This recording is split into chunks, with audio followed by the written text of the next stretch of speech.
All right, the reflection task. By the time you get to do this task, well, you're pretty much done. You know, it's just the last little bit. And really the purpose of this is just to pull everything together and make sure that you kind of think about how is it that you could engage with the world differently as a result of what you've learned, right? Nothing overly complicated. It's not designed to be this really academic exercise. It doesn't need to have references in it. I just want you to think about the experiences that you've had and how they've had an influence. Now, what I want you to do is I want you to think deeply. This isn't about you can just kind of trash out 900 words straight off the top of your head. I want you to think deeply, but also I don't want it to be overly complicated. I know that this is due in week 13 and really you're just kind of itching to get stuck into your, or to finish off your exams or ready to head off. So I wanted to make this video to just to show you how I would do it if I was trying to save myself some time. You don't have to use the same approach, but you know, this is what I would do if I was going to try and save some time and do really well on this assignment. So you will notice, two things. One, I don't do anything about assignments without having the rubric in front of me. Okay, you need to do the same. So pull out the rubric, have a look at it as we talk through this. So there's three main components for this. One is a description of what happened. You're looking for an event, something that's memorable. It doesn't have to be a negative thing. It doesn't have to be something that you stuffed up or somebody disappointed you. It can be, that's fine. But what is something about about the experience of the subject, about the experience of creating this project that has been memorable? Now, an example of something positive might be, I love public speaking, but it doesn't mean I don't reflect on it. So every time I walk away from a public speaking engagement, I'll always think, I did this and that felt that way and this happened and that happened, but geez, it could have been better if I had done this. And that process is reflection. Now, I've made this process of reflection, written reflection, as simple as I can for one reason. Not because I want to make your life easy. That's not my job. But it's because what I want is for you to take this process into your everyday practice as a health practitioner. So if it's not simple on paper, then it's not going to be something that you're going to do in your head. So let's have a think. So we've chosen our experience. And we've got three main components. Obviously, there's your writing skills, you know about that. But we've got the description, okay? We've got the description.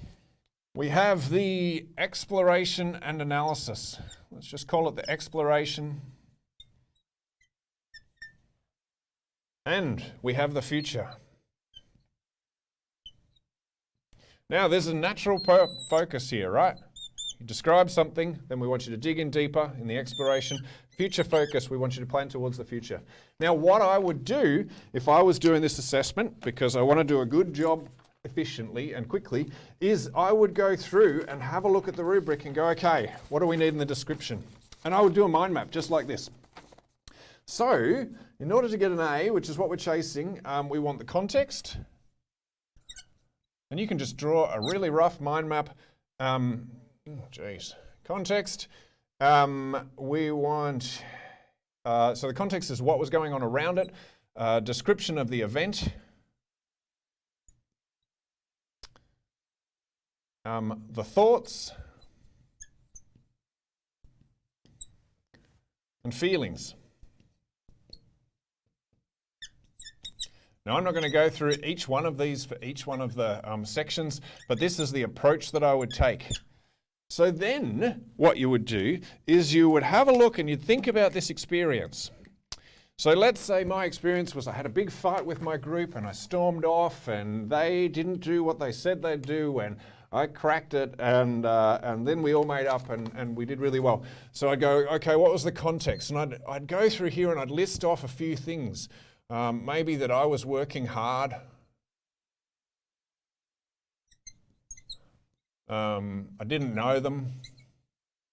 List off a whole bunch of things. I want you to list off more than you need, okay?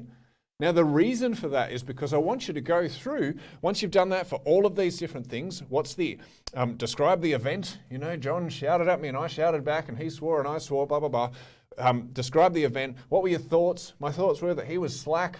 that, yep, he was just the kind of student that I thought he was. He lived up to my expectations. My thoughts were that he should do more work. And just put a whole bunch of different things. Same with your feelings. My feelings, I was annoyed, I was frustrated, I was angry, I don't know, I enjoyed the rage, whatever it happens to be.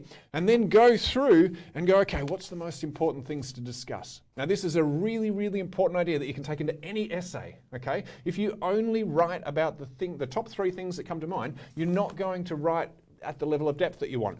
So you might go, okay, well, we're going to, this working hard one is really, really important, right?